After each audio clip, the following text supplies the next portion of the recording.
dal leen jàmm ci seen bii di gis-gis international ñu leen di indil lépp lu soxal actualité ci biir réew mi ak bitim réew. xibaar yi dañu koy doore fee ca diggante Russie ak Ukraine foofa daal dafa mel ni rek ba tey njaw ma nga fay gën a des aw xambin waaye daal dafa mel ni rek Russie daal dinay delloo Ukraine lu toll ci fukki soldaar yoo xam ni téye woon nañu leen.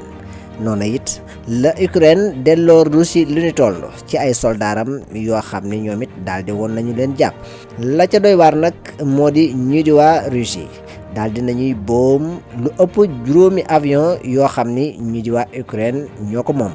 ba faat ca sax ci ay soldaar Ukraine lu ëpp juróom fukki soldaar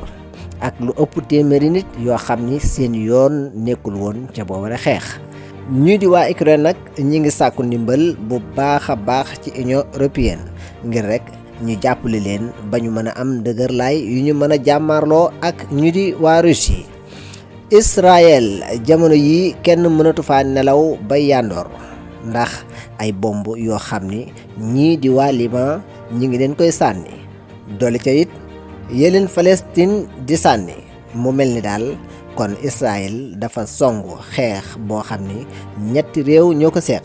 ndax kat Syrie moom it loxoom ma nga ca taq rip.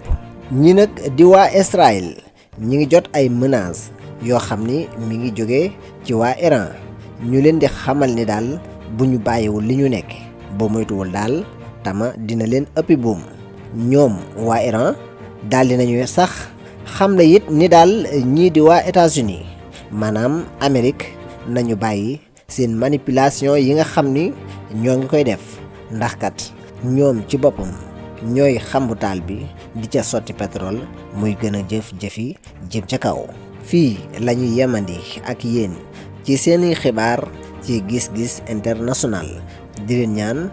ngeen di ñu topp ci TikTok waaye it di ñu topp ci YouTube abonné ci chaîne bi ngir gën koo may doole te lépp loo xam ni soxla ngeen ci it ak leeral ngeen di ko bind ci commentaire yi. di leen ñaanal jàmm ak tawfeex sutura ak teraanga jaa ngeen jëf.